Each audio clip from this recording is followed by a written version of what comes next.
Bismillahirrahmanirrahim. Molekulyar fizikada formulalar tahlilini ko'ramiz imtihonda tushadigan. Tushmaydiganlarni ham aytib ketaman. Xohlaslaring tushmaydiganlarni yodlanglar. Xohlamasalaring yodlamanglar. O'zlaring bilasizlar. Kimdir o'tdi molekulyar fizikani, to'g'rimi? Kimdir o'tmadi. Hozir o'tirganlar. O'tmaganlar harakat qilinglar, hali vaqtlaring bor, 3-4 kun imtihongacha. Demak, qarang, molekulyar fizikada tushgan formulalardan gaplashaylik-da. Modda miqdori formulasi tushar ekan. Tushadiganini mana sabz rangda yozib ketaman. Tushmaydiganini oq meldan qanday yozib ketaman. Modda miqdorining formulasi bor ekan mana. N taqsim Na va nu massa taqsim molar massa. Bu nima degani? Bular juda muhim formula hisoblanadi. Molekulyar fizikada eng birinchi formula. Mana bu molekulalar sonini anglatadi. Gaz o'rganamiz. Idishning ichida, silindrik idishning ichida qamalgan gaz bo'yicha o'rganamiz. Ko'p misollar eslaringizdan chiqmasin. Chunki suv havoga bug'lanib gaz bo'lib chiqadi, o'sha molekulalar uchib yuradi. Tushunarlimi?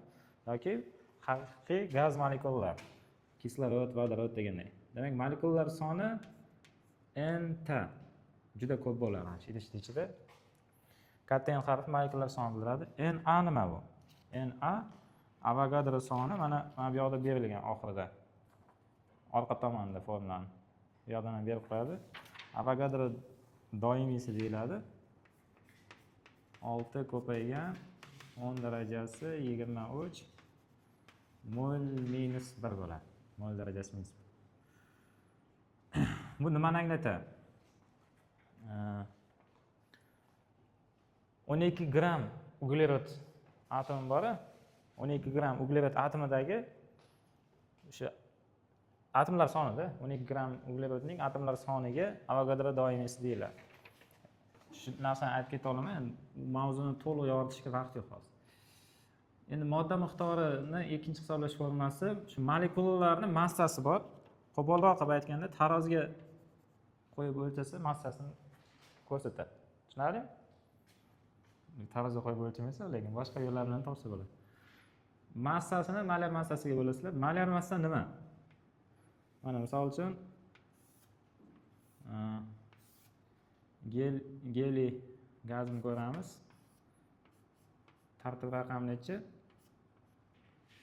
2 ikkinchi. Mana bu yerda 4.0 bir nima deb yozilgan-da. 4 deganda xullas. Mana shu molar massa deb tushunib ketasizlar. Yoki umuman olganda yadro fizikasida nukleonlar soni yoki nisbiy atom massa deyiladi. Mana bu yerda 2 raqami bor. Shunda qaranglar, nima bo'lyapti? Molar massa qanday hisoblanadi? Mendeleyev jadvalida mana bu yerdagi. Endi sizlarda Mendeleyev jadvali bo'lmaydi u yerda. Yodlab olishlaring kerak, hozir o'rgataman. Gelidagi 4 ekan, o'sha A deb yozadigan bo'lsak bu yerga. Nisbiy atom massa deyiladi. O'shani 10 darajasi minus 3 ga ko'paytiraman, kilogram bo'lingan mol bo'ladi. Molar massani bo'ling. Tushunarli? Endi qaranglar, aytib ketaman. Bu geliniki mana gelidagi bir atomli gaz deb turib 4 10 ustida minus 3 gram taqsim mol deb yozib qo'ying. Gram taqsim mol. Kislorodniki asosiy yodlaydiganlaringni yozib ketyapman. Qaranglar. Kislorodniki 2 atomli gaz deydi. Kislorod O harfini beriladi. 16 ga teng. 16 raqam turadi kislorod. O bo'lib 8 metr raqamlar yozamiz, 8 beraman. Mayli. 16 ni 2 ga ko'paytirasizlar. 32 gram taqsim molga teng bo'lar ekan molar massasi.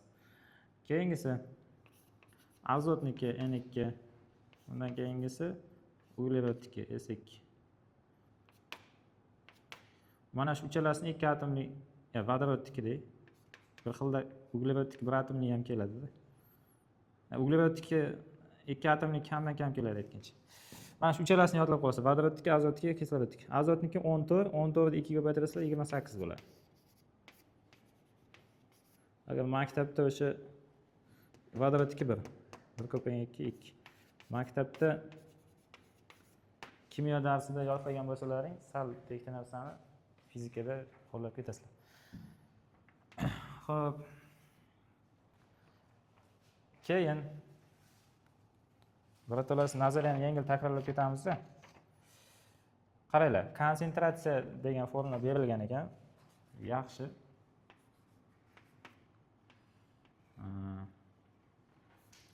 Molekulalar sonini hajmga bo'lasizlar.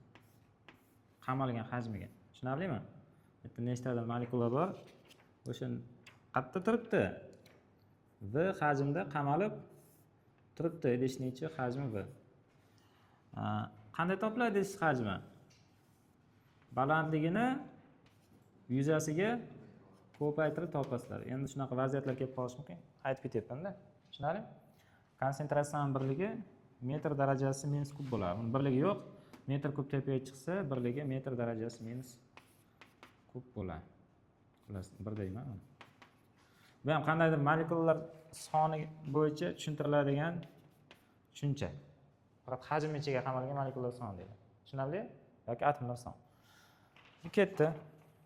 Yana qanaqa formula berilgan qaranglar. D teng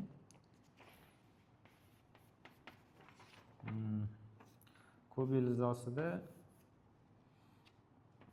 V ko'paygan m taqsim yo'q, bu molar massa, bu katta m harfi bilan beribdi. M N A. Bu molekulaning diametrini hisoblash formulasi. Sizlarga imtihonda berilyapti formula, xudo xolasa. Lekin maslahat bergan bo'lardi. Mana bu usulda yodlanglar deb. Kub ilizosida massani mana hajmga bo'lasizlar, tega tushirib. Zichligi bo'ladi. Molar massani mu harfi bilan belgilayapmiz biz. Grekcha mu harfi. Mana bo'ldi. Tushunarlimi? Qaranglar. Bitta molekulani diametrini hisoblash formulasi bu. Mana bu. Tushunarlimi? D-sin. Molekulaning diametrini hisoblash formulasi molar massani molekulaning zichligiga bo'lasizlar. Idish ichidagi zichligiga va Avogadro doimiysiga ko'paytirib, xullas kub ilizosini chiqasizlar. Keyin zichlikni hisoblash formulasi berilyapti ekan. Molekulalarning konsentratsiyasini molar bitta molekula massasiga ko'paytirsak, tushunarlimi? Mana bittasini massasi. Mana m hammasining massasi, m0 bittasini massasi. Qaranglar, mana bunaqa formula ham aytib ketaman. Menimcha berilmagan u. Molar massani bitta molekula massasi orqali ifodalanadigan formulasi bor-da. Mana bitta molekulaning massasini Avogadro doimiysiga ko'paytirsa, molar massani beradi. Uncha-muncha shu formulalardan ham misollar tushadi. Tushunarli? Keyingisi ideal gaz deb aytiladi mana shu gaz. Ideal gaz degani anaqa ta'sirlashmaydi. Bir-biri bilan ta'sirlashmaydi. Devorga urilsa, elastik urilib qaytadi.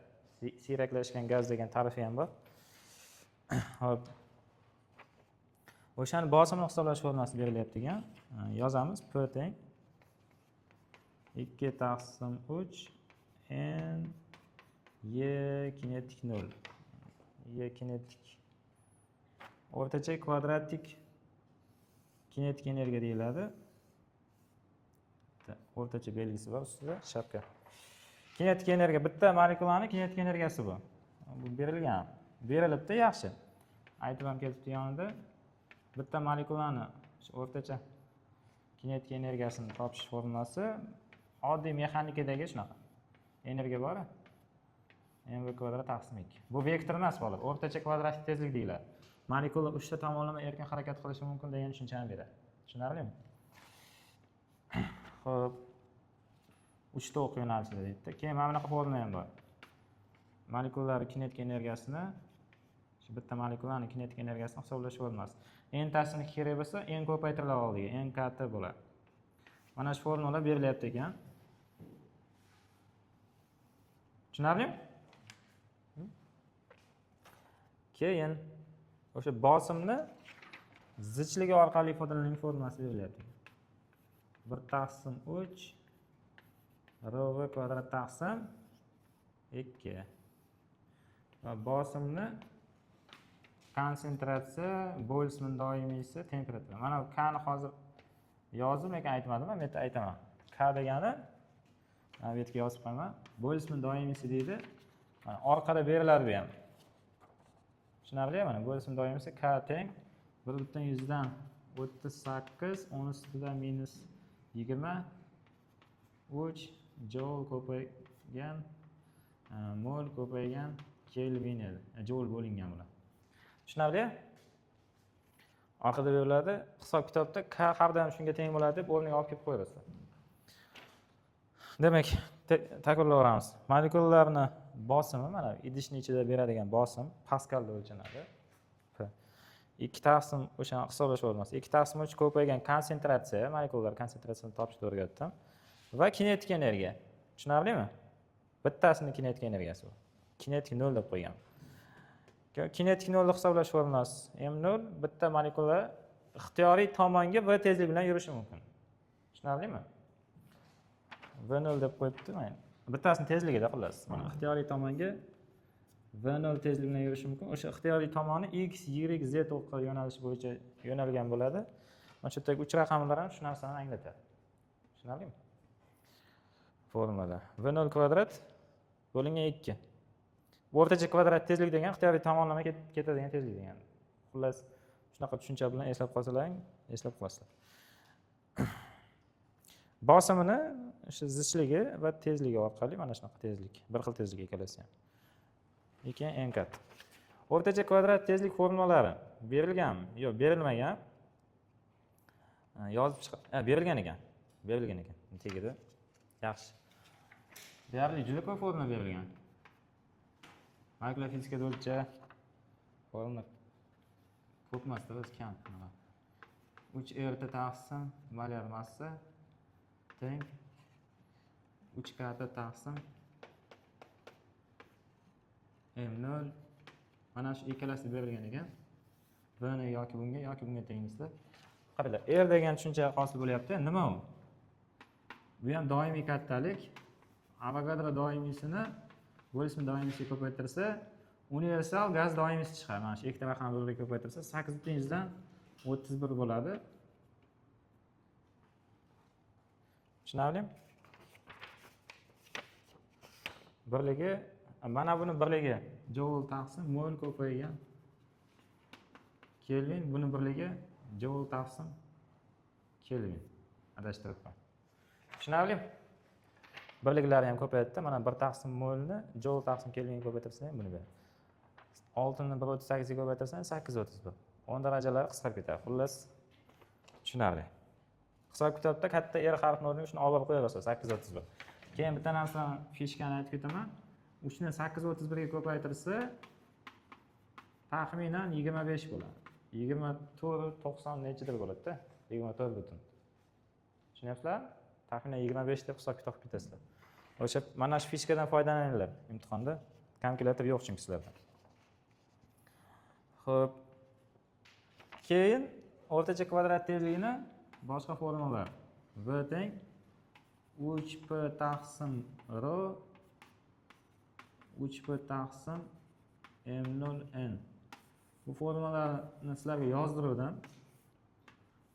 Mavzu o'tgan payt birodarlar. Lekin shart ham emas, mana bu yerdan kelib chiqadi mana. V ni topsalaring, 3 ni p ga ko'paytirib r ga bo'laverasizlar. Tushunarlimi? Ey, qarab ber. 3 ni p ga ko'paytirib r ga bo'laverasizlar, v kelib chiqadi. Mana shu yerdan topsa ham bo'ladi. Keyin r ni o'rniga nm0 ni qo'yib olsa, mana shu o'rtacha kvadrat tezligini 4-formulasi kelib chiqadi. Bu 1-chi, 2-chi, 3-chi, 4-chi. Tushunarli? Atak mana bular shart emas. Kombinatsiya qilib topsa bo'ladi bitta formulalardan. Keyin oddiy narsa berilibdi. Buni ko'pchilik biladi. Lekin o'qimagan odam ham shuni bilmaydi-da, eng qizig'i. Selsiydan Kelvinga o'tish formulasi bergan. Misol uchun temperatura 27 gradus Selsiy bo'lsa, Kelvinda 27 ga 270 qo'shsak 300 kelvin bo'ladi. Hisob kitoblarda bitta narsani aytib ketaman. Temperaturaning asosiy birligi kelvin. Tushunarlimi? Kelvin. Kelvinda qo'yib hisoblab ishlaysizlar. Keyin mana bunaqa tushunchalar bor edi. Eng minimal temperatura tabiatda -273 gradus kelvin bo'yicha 0 kelvin bo'ladi. -273 ga 270 qo'shsang 0 kelvin chiqadi. Bu temperaturaga o'lik temperatura deyiladi. Qo'polroq qilib aytganda. O'zi shunaqa, nomi ham shunaqa. Sababi molekula o'ladi o'sha payt. Harakatini to'xtaydi. Tushunasizlar? Mana katta tan o'rniga 0 qo'ysalar, kinetik energiyasi 0 bo'lib ketadi. Kinetik energiya 0 bo'lgandan keyin tezligi ham 0 bo'ladi. Harakat qilmaydi. Tushuntirdingizmi? Tabiatdagi eng past temperatura -273. -273 butun 14 qismi ham bor, uni olmaymiz, tashlab yuboramiz. Kelishdiki? Ha, o'shanaqa joyi ham bor. 270 deb ko'taramiz, maydalashib o'tirmaymiz. Xo'p, keyin yana bitta narsani aytib ketay, esdan chiqib ketish mumkin bo'lmasa. Temperatura o'zgarishi. Mana masalan, temperaturamiz 20 gradusga o'zgardi desa, bu 20 kelvinga o'zgarganini anglatadi. O'zgarishlar Selsiy uchun ham, Kelvin uchun ham, plus katta T uchun ham, kichkina T uchun ham bir xil bo'ladi. Tushunarli? Xo'p, mayli. Keyingi beriladigan formulamiz Mendeleev Clapeyron berilgan ekan. Formula tenglamas.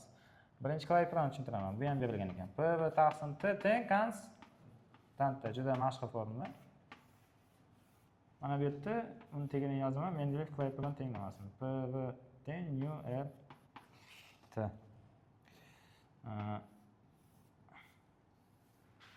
Qaranglar. Mana bu doimiy kattalik R. Bu ham doimiy kattalik. T ni bo'lamiz. Ikkita doimiy kattaliklar ko'p konstantani beradi deb aytiladi. Tushunarli? Ikkalasi bitta formula past. Xo'p. Mana formuladan formula yasasa bo'ladi, konstanta formuladan. Idishning ichidagi birinchi bosim, birinchi hajm va boshlang'ich temperatura dastlabki degan. Keyingi bosim, keyingi hajm, keyingi temperatura teng bo'ladi. Indeks qo'yib tenglab ketaverasizlar. Kelishdiki? Mana shunday formula yasasa bo'ladi. Xo'p, keyin yana mana bu yerdan bir formula yasakda. PV massa taqsim molar massa R T. Shu narsa berilmagan. Berishi ham shart emas. Sababi mana mu ni o'rniga m bo'lingan mu ni qo'ysa, mana keladi shunga. Tushunarli? Keyin massani hajmga bo'lsa, zichllik formulasi bor, ρ teng m taqsim v, to'g'rimi? Hajmga bo'lamiz, bu tomonga o'tkazib buni. Proporsiya. Massa bo'lingan hajm zichllikni beradi. Mana shu formulani bergan ekan. Kerak bo'lib qoladi bu formula. ρ taqsim mu r t. R'ni yozib. Shu formula bor ekan bu yerda. Tushunarli? Qaranglar, mu deb men yozyapman. Eslaringizdan chiqmasin. Sizlarda formula qog'ozchalaringda bu yoqda katta M harfi bilan berilgan. Tushuntirdingizmi? Keyingisi qayerga keldik? Qaranglar, mana bu mavzudan keyin o'zi kitobda gaz qonunlari keladi. Izobarik, izoqorik, izotermik. Demak, izotermikdan boshlaymiz. Temperatura konstanta. Temperatura konstanta deyiladi, mana konstanta. Konstantani bu tomonga o'tkazadi. Konstantaga konstantani ko'paytirsa, konstanta bo'lib ketadi deydi. Tenglama hosil bo'ladi yana. Izotermik jarayon tenglamasi, temperatura o'zgarmas jarayon tenglama. Bosim ko'paygan hajm konstanta deyiladi.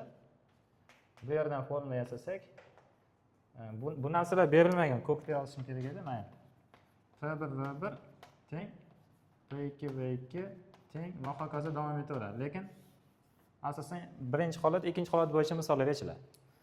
Tushunarli? Izotermik jarayon tenglamasi. Bu birinchisi. Ikkinchisi.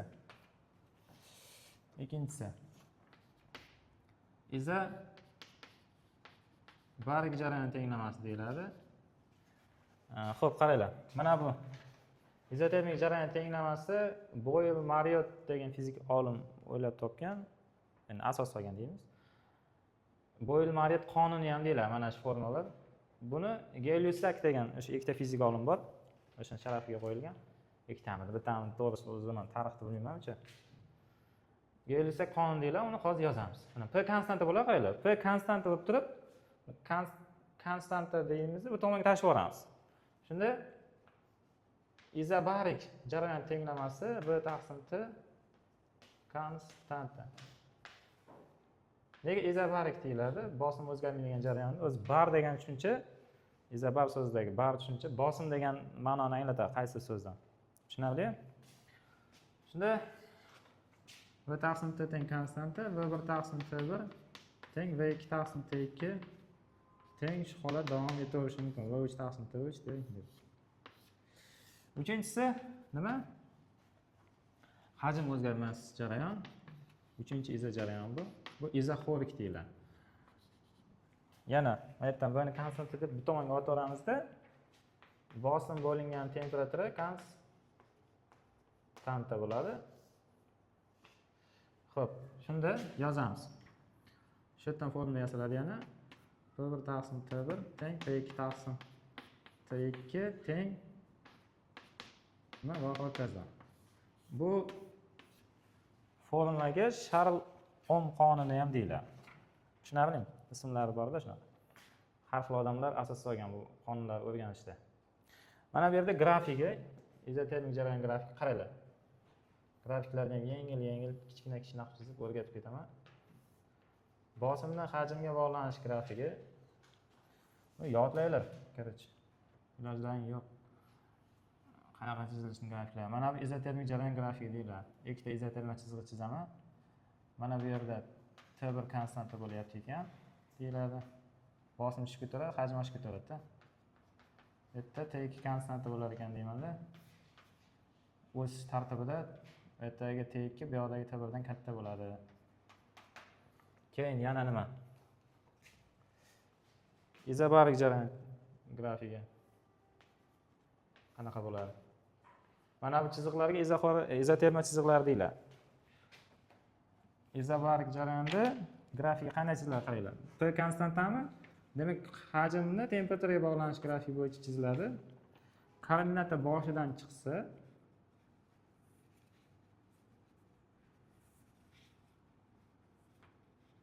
mana bu yerda aytadi, P1 konstanta bo'lyapti ekan deb aytadi. Bu yoqda P2 konstanta bo'lyapti ekan deb aytadi-da. Burchagi kichkinasi bosimi katta bo'ladi-da, xullas. P1 P2 dan katta.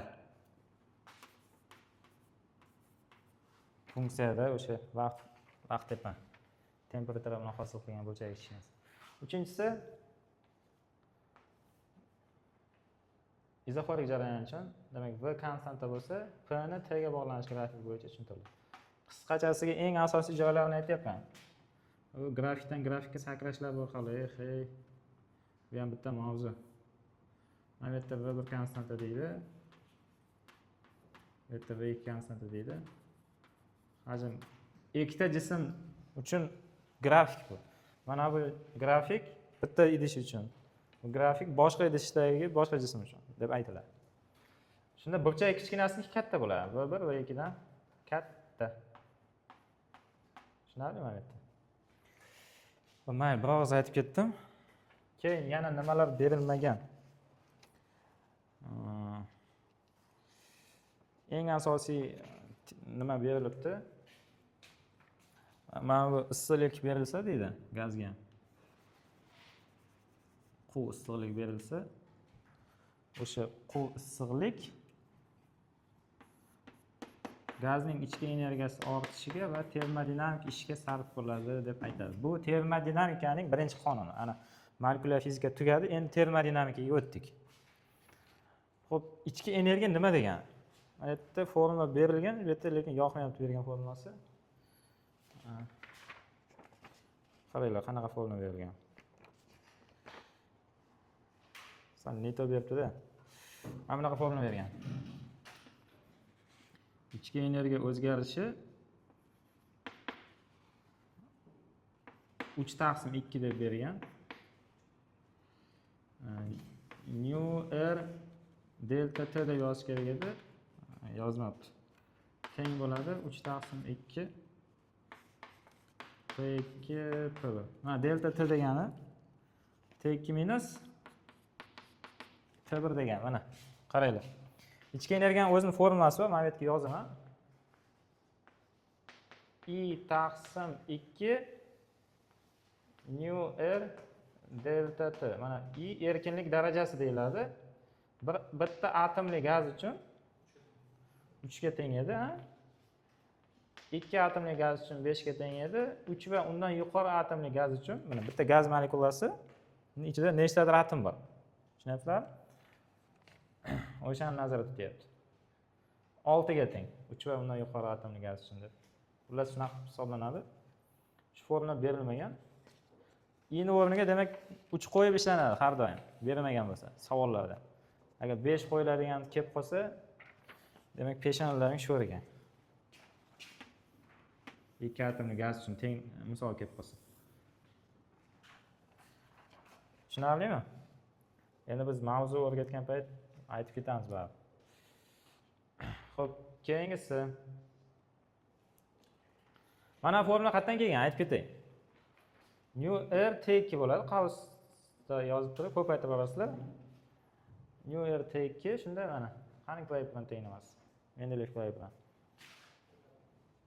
Qani topolmayapman.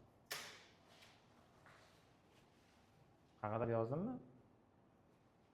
Yozdim-ku PV teng nu. Mana. Mana. 1 bo'lsa 1 bo'ladi deb indeks qo'yiladi-da, o'rniga qo'yib bu. Tushunarlimi? 2 bo'lsa 2 bo'ladi deb nu r t2 ning o'rniga p2 v2 olib kelib qo'yiladi. Mana xat yozib qo'yibman. p2 v2 minus p1 v1 bo'lish kerak edi. Xato yozib qo'yibman. Mana shu formula berilyapti. Tushunarlimi? Xo'p, mayli. Qaranglar. Ichki energiya o'zgarishi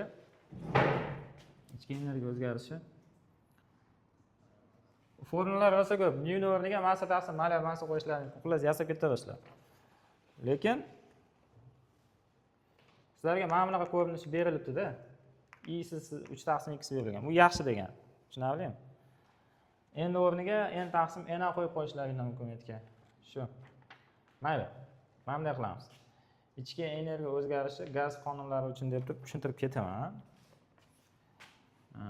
Izotermik jarayonda mana indeksga t qo'ysam izotermik jarayon degan. Izotermik jarayon ichki energiya o'zgarishi 0 ga teng. Izobarik jarayonda ichki energiya o'zgarishi 3/2 delta p ko'paygan, delta v p ko'paygan delta v bo'ladi. Yoki 3/2 nu r delta t bo'ladi. Izoxorik jarayonda 3/2 nu r delta t deysizlarda 3/2 delta p ko'paygan v deysizlar. Mana formulaga e'tibor beringlar-da, qaranglar bolalar. Mana bunaqa bo'ladi-da, gazni temperaturasi o'zgarishi bo'yicha ichki energiya o'zgarishi hisoblanyapti deb aytiladi. Endi izoxorikka v konstanta. V ni oldiga o'zgarish belgisini qo'yish mumkin emas. Demak, temperatura o'zgargandan keyin bosim o'zgarishi kerak. Tushunarlimi? Xuddi shunaqa formula yasalar. Bu yerda bosim konstanta deymiz. Nu r delta t formulasini yozib olasizlar. Bosim o'zgarmasin deb oldiga delta qo'ya olmaysizlar, bu yerga delta v yozib qo'yasizlar. Mana shunaqa. Shu narsalarni yengil takrorlab aytib ketyapman. Keyin termodinamik ish formulasi berilibdi.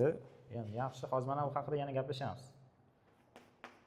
Termodinamik ish formulasi. A teng p ko'paygan delta v.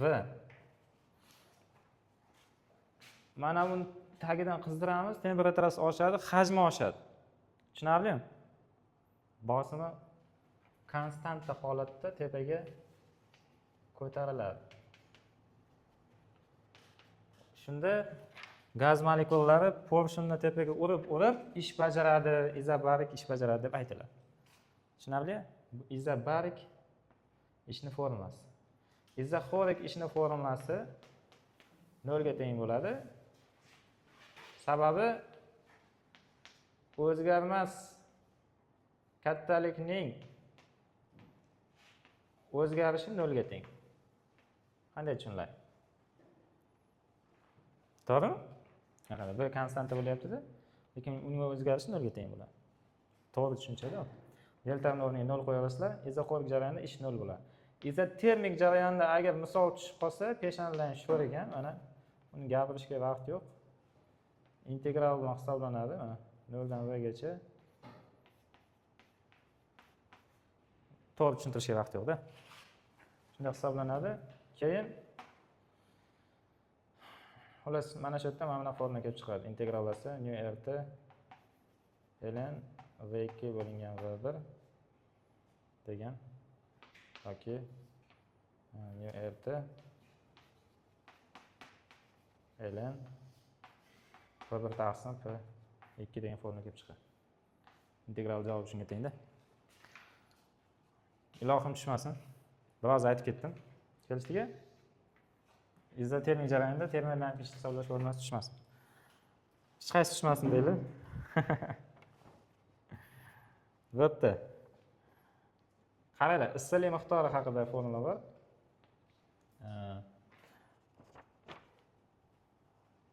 Sal boshqacha beribdi. S teng Q taqsim M delta T deb beribdi. Men sizlarga qanday yozib o'rgatdim? Boshqa repetir ustozlar ham shunaqa o'rgatadi lekin. Q teng Sm delta T. M massali gazni temperaturasi delta T ga o'zgarganda beriladigan issiqlik miqdorida. Tushunarlimi? S solishtirma nima bu? Solishtirma issiqlik sig'imi bu moddani turiga bog'liq nechidir joule bo'lingan kilogramm kelvin bo'ladi. Mana shu formula berilibdi. Men sizlarga mana bunda o'rgatganman, lekin kichkina s teng deb yozilgan ekan. Tushunarlimi? Keyin katta s teng degani ham bor. U taqsim delta t degan, katta s bilan kichkina s ni kattaroq chizib, anaqasiga ajratib qo'yaylik, farqlantirib qo'yaylik. Bu katta s. Bu issiqlik sig'imi deyiladi. Katta s nimaga teng? Mana qaranglar. S ni m ga ko'paytirsak, kichkina s ni m ga, katta s ni beradi. Shunda mavzu o'rgatgan paytim men har doim mana katta s ko'paygan delta t deb yozaman. Katta s nimaga teng bo'lar ekan? Kichkina s ni m ga ko'paytirgan. Solishtirma issiqlik sig'imi kichkina s, katta s shunchaki issiqlik sig'imi deb aytiladi. Xo'p. Endi qaranglar.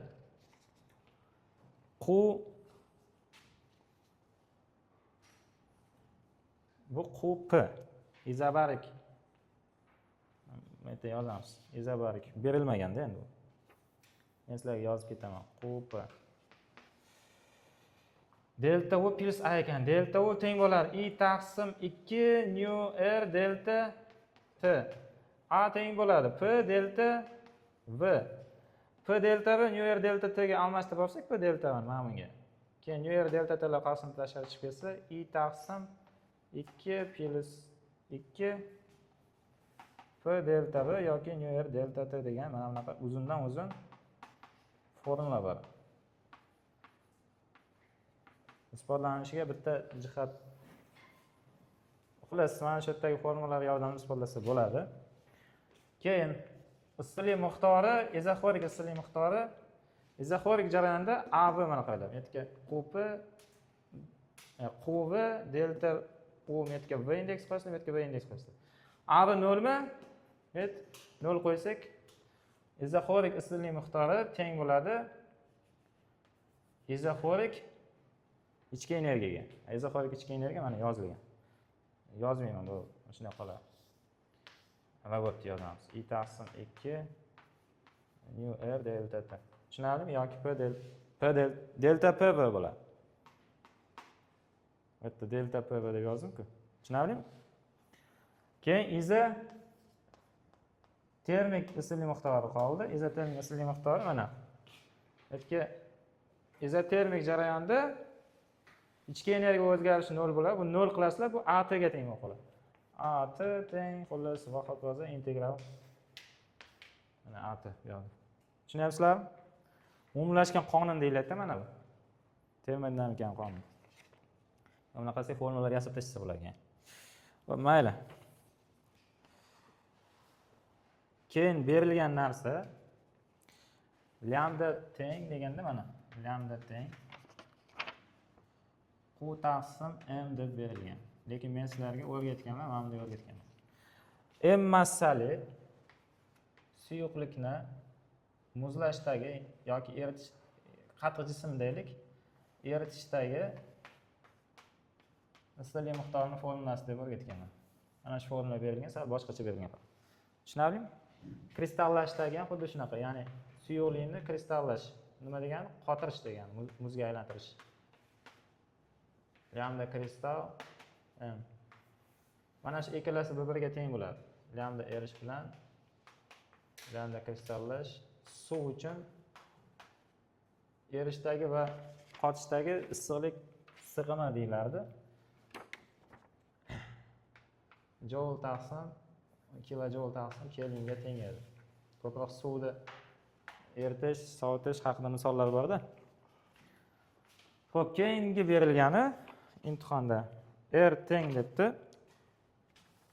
Bu yonilg'ini yonishidagi issiqlik miqdori solishtirma erish issiqligi koeffitsiyenti berilgan.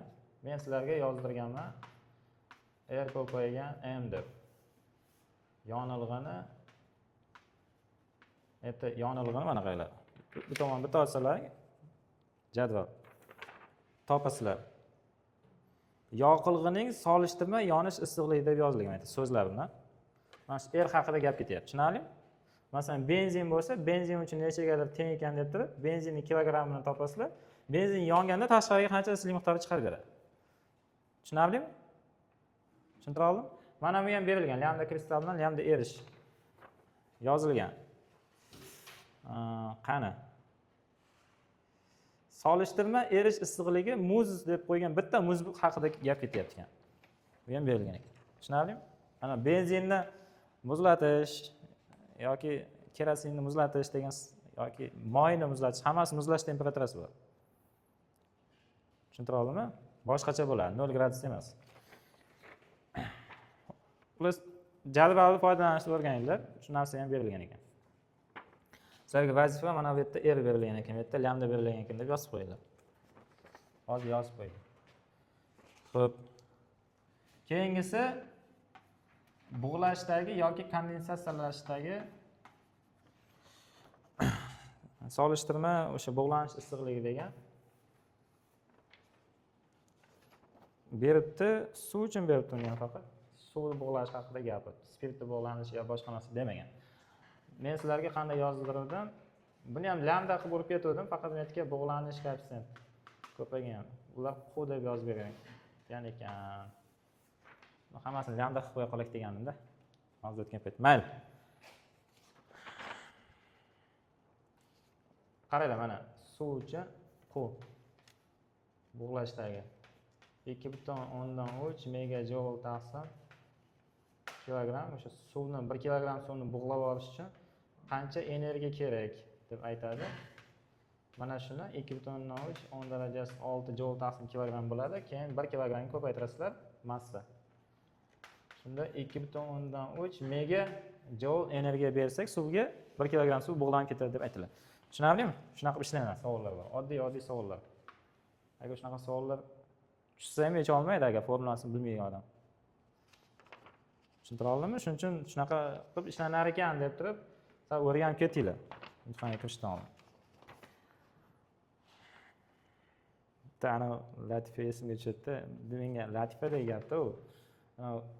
Kelib qolardi-da, qaysidir yillar oldin bo'lardi shunaqa.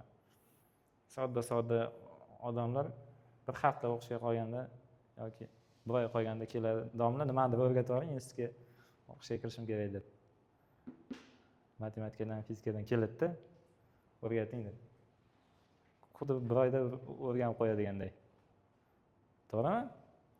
Sen 0 bo'lib kelsalaring ham 1 yildan ham o'rganish qiyin bo'lyapti-ku fizikani, matematikani ham, fizikani ham. Ular 1 oyda keladi-da. Sen necha oyda kelding? 2 oy qolganda keldingmi? O'shalarga o'xshaysan. Mayli, qattiq tayyorlangandirsan, endi baribir o'shalarga o'xshab ketasan. Mashaqqati bor-da xullas. Har bitta fanni o'rganishda mashaqqati bor. Aynan fizika emas. Qaranglar, ideal issiqlik mashinasini foydali koeffitsiyenti formulasi bor ekan. Bu berilgan, demak. Buni sabzrangda yozishim kerak edi. Foydali koeffitsiyenti Q1 minus Q2 taqsim Q1. Bu berilgan ekan. Ko'paygan 100% bor. Yozmasa ham bo'lar shu narsani. Bu idealligi, keyin realligi. Real issiqlik mashinasining foydali koeffitsiyenti T1 minus T2 taqsim T1. Ko'paygan 100%. Q1 nima? T1 nima? Q1 issiqlikka isitgichdan olinadigan issiqlik miqdori deyiladi va isitgichni beradigan temperaturasi deyiladi. T2 bilan Q2 sovutgichning issiqlik miqdori va sovutgichning temperaturasi deb aytiladi. Bitta narsani aytib ketish esdan chiqibdi, yozganman bu yerda. Yozmagan. Termodinamik ish isitgichdan olgan issiqlik miqdori va sovutgichga bergan issiqlik miqdori deb aytiladi. Yoki sovutgichdan olgan issiqlik miqdori. Tushunarlimi? Mana shunaqa bitta modul ham bor. Formulalarimiz bor edi. Bu haqida gapirsa gap ko'p xullas. Shular berilibdi. Keyin mana bunaqa savol kelgan mana. Misol kelgan. Yaxshi, mana bunaqa chizma bilan tushuntiring. Mana yosh bolalar pufakli suvga bunaqa simli nimasini tiqsa, sovun pardasi hosil bo'ladi. To'g'rimi? Mana shuni aylanani uzunligi, keyin sigma sirdaralik koeffitsiyenti deyiladi. Shu pardadagi molekulalarni tortishish kuchi berilgan. F teng sigma L formulasi berilgan ekan. Shu narsalarni ham o'rganamizda. Xo'p. Yana berilgan mexanik kuchlanish berilgan. O'sha simni, mana sim tarang tortganda, tepaga qarab kuch bilan tortganda, mana bu yerda S yuzasi bor. Qanaqadir bosim ostida qoladi. O'sha mexanik kuchlanish bosimi deyiladi. Tushunarlimi? Keyin Guk qonuni berilgan. Mexanik kuchlanish yung moduliga to'g'ri proporsional, mana yerda nisbiy uzayish degan tushuncha bor. Nisbiy uzayishni o'zi berilmagan. Men yozaman. Mana ko'kda nisbiy uzayish qanchaga uzayganini uzaymasdan oldingi uzunlikka bo'larasizlar. Simni. Tushunarlimi mana? L0 bo'ladi. Delta L ga uzayadi-ku. Shu delta L ni L0 ga bo'larasizlar. Nisbiy uzayish deb chiqadi. Keyin mana bunda qotib qoldik. Sovun nimasini energiyasi berilgan. Ustida energiyaga ega bo'ladi, xullas kuch bilan tortib turganda sirdaralik energiyasi deyiladi. Mana yuzani ustida yuza bor. Sigma ko'paytirasizlar. Bu sigma sirdaralik koeffitsiyenti bilan orqada berilgan. Bu yerni ochsalaring, moddalarning sirdaralik koeffitsiyenti nomiga qarab o'zgaradi. Qani bormi? Mana pasida bor ekan burchak chap tomon. Tushunarlimi? Xo'p. Yana kapillyar hodisa bor. Ingichka naychani suvga botirsak, mana suvga botirsak, suv naychaning ichiga kiradi-da, ichini ho'llaydi mana bunaqa qilib. Suv o'zidan o'zi ko'tarilib qoladi tepaga. Tushunyapsizlarmi? Naychani radiusi bor, nechagadir teng xullas, mana o'rtadan hisoblasak, suyuqlikning zichligi bor. Mana shu suvni ko'tarilish balandligining formulasi berilyapti. Biroz aytib ketdim. 2 sigma taqsim rho jr. Sigma suyuqlikning sirdaralik koeffitsiyenti rho. Suyuqlik zichligi j. Erkin tezlanishi r naychani radiusi. Naychani radiusi qancha kichkina bo'lgan sari, mana balandlik gradusga teskari proporsional. Suyuqlikning ko'tarilish balandligi shuncha baland bo'ladi. Qancha ingichkanaychan suvga botirsak, shuncha suv balandga ko'tariladi. Daraxtlar shunaqa suv ichadi. Shu hodisa bo'yicha. Tushunarlimi? Daraxtning ingichka naychalari bo'ladi. Tomirida. Suvga bosib turadi, suvni tortadi fizik hodisa bo'yicha. Mana bu qog'oz daraxtdan qilingan. To'g'rimi? Bilasizlarmi? Qog'oz daraxtdan qilinadi. Suvga shunday botirsalaring, suv bunday ko'tarilayotganini ko'rasizlar. O'sha hodisa bo'yicha tushuntiriladi-da. Xo'p, keyin mana buni sovun pufagini desak nima qiladi? Havoda pufak uchib yuradimi? Radiyusli pufak. Radiyusli pufak uchib yuradi. O'sha radiyusli pufakni sirtidagi suyuqlikni bosimi berilgan.